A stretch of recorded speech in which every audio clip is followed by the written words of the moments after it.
నమస్తే welcome to our channel. Lakshmi NTR sensational create చేసి final గా థియేటర్స్ లో సందడి చేస్తుంది. ఇక ఓన్లీ తెలంగాణలోనే రిలీజ్ అయిన ఈ మూవీ ఆంధ్రాలో రిలీజ్ కు ఇంకా నోచుకోలేదు.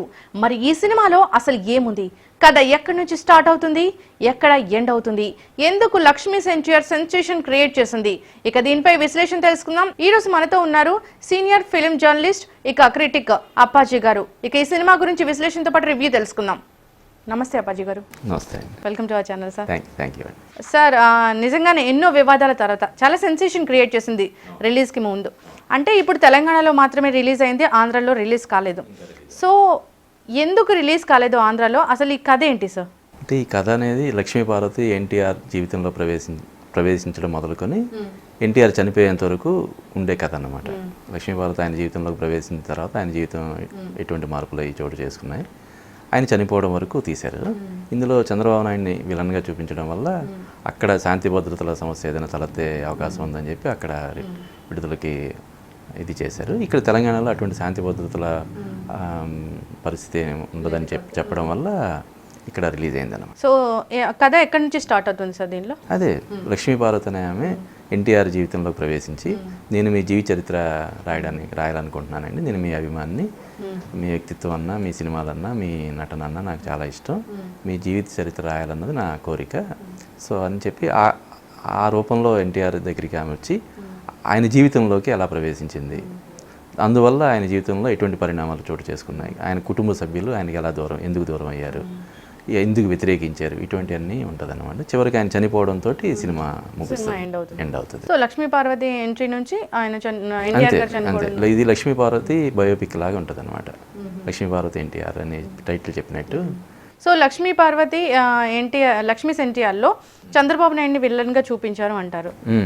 సో దాని గురించి ఇందులో పూర్తిగా చంద్రబాబు నాయుడిని విలన్గా చూపించి లక్ష్మీపార్వతిని పూర్తిగా చాలా అమాయకంగా, చాలా పరమ సాధ్వీమనిలాగా అలా చూపించారనమాట. పూర్తిగా లక్ష్మీపార్వతి పాయింట్ ఆఫ్ వ్యూలో సినిమా నడుస్తుంది. ఆమెను మంచిగానే చూపించి చంద్రబాబు నాయుడిని ఒక విలన్ లాగా చూపించారనమాట.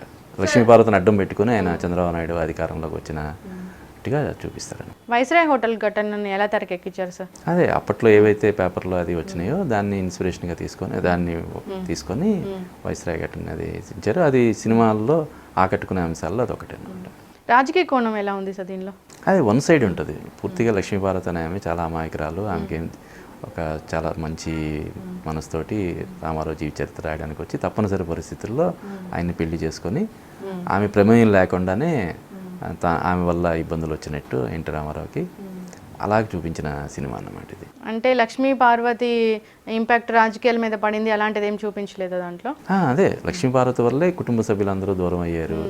దానికి లక్ష్మీపార్వతి వల్ల పార్టీలో అసమ్మతి వస్తుంది, జనాల్లో ఇది వస్తుందని చెప్పి చంద్రబాబు నాయుడు కావాలని పనిగట్టుకొని ఆయనకుండే పలుకుబడితోటి పత్రికల్లో వాటిలో వార్తలు వచ్చేలా చేసి తద్వారా అసమ్మతి వచ్చేలాగా చేసి ఆయన ముఖ్యమంత్రి అయ్యాడనేది చూపిస్తారనమాట. ఈ సినిమాలో ఆర్జీవీ మార్క్ ఎంత ఉండింది సార్? ఈ సినిమాలో ఆర్జీవీ మార్క్ అనేది ఒక 1% కూడా ఉండదు. ఇందులో ఈ డైరెక్షన్ క్రెడిట్స్లో చూస్తే మనం ఆర్జీవీ ప్లస్ అగస్త్యన్ అని చెప్పి ఒక కొత్త కుర్రాడుతో షేర్ చేసుకున్నారు అనమాట డైరెక్టర్ క్రెడిట్. సో చూస్తే ఆయన వాయిస్ ఓవర్ తప్ప, స్టార్టింగ్లో ఎండింగ్లో ఆయన వాయిస్ ఓవర్ తప్ప సినిమాలో ఆయన ముద్ర అనేది ఏ కోసన కనిపించదు. ఆయన బ్యాక్గ్రౌండ్ మ్యూజిక్లో కానీ, ఆ కెమెరా యాంగిల్స్ కానీ ఏది చూసినా కూడా ఆర్జీవీ ముద్ర అనేది ఉండదు.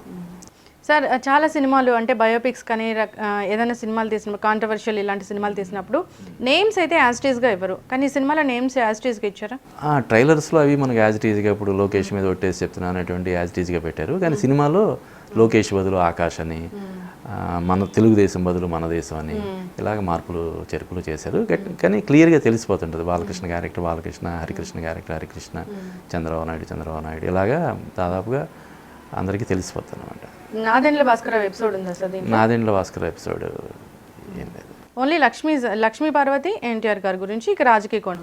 లక్ష్మీ పార్వతి జీవితంలో ప్రవేశం అంటే రామారావు గారు ఓడిపోయిన తర్వాత 89లో రామారావు గారు ఓడిపోయిన తర్వాత లక్ష్మీ పార్వతి ఆయన జీవితంలోకి రావడం, వచ్చిన దగ్గర నుంచి ఏ విధంగా ఆయన జీవితం మలుపులు తిరిగింది అనేది ప్రధాన. వీరగ్రంథం వెంకట సుబ్బారావు గారి గురించి చెప్పింది ఏం లేదా? ఆయన్ని కూడా చూపిస్తారు. లక్ష్మీపార్వతి భర్తగా ఆయన్ని చూపించడం, తర్వాత రామారావు తనను పెళ్లి చేసుకుంటున్నారన్న విషయాన్ని వీరగ్రంథం సుబ్బారావుతో చెప్పడం, ఆయన షాక్ అవ్వడం, అటువంటి సంఘటనలు కూడా ఉంటాయి అన్నమాట. వీరగంధం సుబ్బారావు ఒక కార్యక్రమాన్ని ఏర్పాటు చేస్తే లక్ష్మీపార్వతిని రిక్వెస్ట్ చేసి లక్ష్మీపార్వతి ద్వారా రామారావు గారు ఆ కార్యక్రమానికి రావడం, మాట్లాడడం అది కూడా చూపిస్తారు. సార్ ఇక ఎన్టీఆర్గా చేశారు విజయ్ కుమార్ గారు. సో ఆయన యాక్టింగ్ ఎలా ఉండింది? ఆయన బాగా చేశాడు. తన పాత్ర దీని వరకు మ్యాక్సిమం రక్తి కట్టించడానికి ఆయన ప్రయత్నం ఆయన బాగా చేశాడు, చాలా బాగా చేశాడు. అలాగే లక్ష్మీపార్వతిగా చేసిన ఆమె కూడా యజ్ఞా శెట్టి అని చెప్పి ఆమె కూడా బాగా చేస్తుంది. అందరికంటే బాగా చేశాడని చెప్పాలంటే ఈ శ్రీతేజ్ అని చంద్రబాబు నాయుడు క్యారెక్టర్ చేసిన ఆయన, అతను చాలా అద్భుతంగా చేశాడు. చంద్రబాబు నాయుడు అలాగా దింపేశాడని చెప్పొచ్చు అనమాట. మ్యానరిజం కానీ డైలాగ్ డెలివరీ కానీ అన్నీ కూడా చాలా బాగా చేశాడు. మిగతా వాళ్ళు కూడా అందరూ మంచి పర్ఫార్మెన్స్లో తీసుకున్నాడు. సో ఈ సినిమా ప్లస్లు మైనస్లు అంటే ఏం చెప్తారు సార్? సినిమా ప్లస్లు అంటే పర్ఫార్మెన్స్లు. ఇప్పుడు ఇందాక చెప్పినట్టు చంద్రబాబు నాయుడుగా చేసిన అతను చాలా బాగా చేశాడు. అలాగే ఎన్టీఆర్ చేసిన విజయ్ కుమార్ అన్న అతను కూడా బాగా చేశాడు. మిగతా ఇప్పుడు బాలకృష్ణ క్యారెక్టర్ కానీ హరికృష్ణ ఇలా క్యారెక్టర్స్ కూడా అందరినీ మంచి వాళ్ళని, కొంచెం సూట్ అయ్యే వాళ్ళని, రిలేట్ అయ్యే వాళ్ళని తీసుకున్నారు పర్ఫార్మెన్స్ల పరంగా. ఇంకా మెయిన్ ఇందులో ప్లస్ ఏంటంటే కళ్యాణి మాలిక్ మ్యూజిక్ చాలా బాగా చేశాడు. బ్యాక్గ్రౌండ్ స్కోర్ కానీ సాంగ్స్ కానీ చాలా బాగున్నాయి. అలాగే సినిమాటోగ్రఫీ, ప్రొడక్షన్ వాల్యూస్ ఇవన్నీ కూడా అంటే రామ్ గోపాల్ వర్మ ఇటీవల కాలంలో రామ్ గోపాల్ వర్మ సినిమాలో మనకి కనిపించవు. అయితే ఇందాక చెప్పినట్టు ఇది రామ్ గోపాల్ వర్మ సినిమా కంటే కూడా రామ్ గోపాల్ వర్మతో పాటు ఈ క్రెడిట్ షేర్ చేసుకున్న అతను తీసిన సినిమాలాగా అనిపిస్తుంది అన్నమాట. అంటే కొత్తదనం కనిపించిందా సార్ సినిమాలో? అంటే ఒక డాక్యుమెంటరీ లాగా ఉంటుంది సినిమా. స్లోగా అంటే లక్ష్మీపార్వతి రామారావు జీవితంలోకి రావడం మొదలుకొని ఆయన ప్రాపకం సంపాదించుకోవడం, ఆయన్ని మెప్పించడం, ఇటువంటివన్నీ స్లోగా వెళ్తుంటుంది అనమాట. కొంచెం ఓపిక్గా చూడాలి. కంటతడి పెట్టించే సీన్స్ ఏమైనా ఉన్నాయా? అంటే ఇవన్నీ మనకి జనాలకి తెలియని అంశాలు ఏం లేవు ఇందులో. చంద్రబాబు నాయుడు రామారావుకి ఎన్ని పోటీ పొడిచాడన్న విషయం జనాలందరికీ తెలిసిన విషయమే. అది నిజమా కాదన్నది పక్కన పెడితే అందరూ చంద్రబాబు ఎన్ని పోటీ పొడిచే అధికారంలోకి వచ్చాడనేది గత 20 సంవత్సరాలుగా అది వాడుకలోనే ఉంది. కాబట్టి కొత్తగా ఏం అనిపించదు. కొత్తగా చూపించిన అంశం అయితే ఏం కొత్తగా చూపించిందంటే ఇప్పుడు మీరు చెప్పిన ఇందాక మనం డిస్కస్ చేసుకున్న వైస్రాయ్ ఇన్సిడెంట్ కానీ ఆయన లాస్ట్లో చనిపోవడం కానీ ఇటువంటి అన్నీ కూడా ఏది కొత్తగా అనిపించదు అనమాట. సో ఎన్టీఆర్ గారికి ఫ్యామిలీ మెంబర్స్ అందరూ దూరం అయ్యే ఆ సీన్ని ఎలా తెరకెక్కించారంటారు? మామూలుగానే ఉంటాయి. అది పెద్ద అంటే జనరల్గా ఒక 75 సంవత్సరాల వయసులో తండ్రి పెళ్లి చేసుకుంటే కుటుంబ సభ్యులు వ్యతిరేకించడం అనేది ఎవరి కుటుంబంలోనే జరుగుతుంది కదా. అలాగే వాళ్ళు వ్యతిరేకించినట్టు చూపిస్తారు.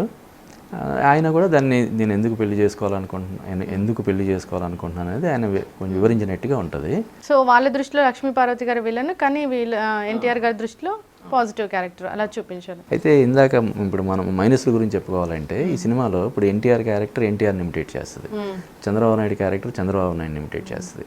ఇలా ప్రతి క్యారెక్టర్ ఇప్పుడు బాలకృష్ణ క్యారెక్టర్ కానీ హరికృష్ణ క్యారెక్టర్ కానీ వాళ్ళు అలాగ ఉండేలాగా వాళ్ళని ఎంపిక చేసుకున్నారు. తర్వాత వాళ్ళని ఇమిటేట్ చేశారు, డైలాగ్స్ కానీ వాళ్ళ బాడీ లాంగ్వేజ్ కానీ. ఇందులో కానీ లక్ష్మీపార్వతి క్యారెక్టర్ మాత్రం ఆమె పోలికలున్న ఆమెను తీసుకోలేదు, ఆమెను ఇమిటేట్ చేసేలా కూడా చేయరు.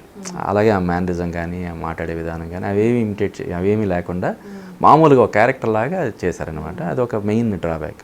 అంటే లక్ష్మీపార్వతి బేసిక్గా కొంచెం ఆమె మ్యానరిజం కానీ ఇది కొంచెం కామెడీ లాగా ఉంటాయి కాబట్టి దాన్ని మైనస్ అవుద్దేమో అన్న ఆలోచనతో బహుశా తీసుకుని ఉండకపోవచ్చు. అది ఒక మైనస్ అనమాట. లక్ష్మీపార్వతి గారు అలాంటివి అంటే మేనరిజమ్స్ అలాంటివి ఏం పెట్టలేదు. పూర్తిగా ఆమె చాలా అమాయకురాలు, నోట్లో వేలు పెడితే కొరకలేనంత అమాయకత్వం ఆమెది. అనుకోకుండా ఆయన జీవితంలోకి ప్రవేశించి ఆమె ప్రమేయం లేకుండానే ఆయనకి ఇబ్బందులు వచ్చినాయి తప్ప ఆమె పాత్ర ఏమీ లేదన్నట్టుగా ఉంటుంది అనమాట సినిమా. చంద్రబాబు నాయుడు గారి క్యారెక్టర్ ఎలా ఉంది సదా? చంద్రబాబు నాయుడు క్యారెక్టర్ అదే అతను చాలా బాగా చేశాడు. ఆ శ్రీతేజ్ అన్న అతను చాలా బాగా చేశాడు.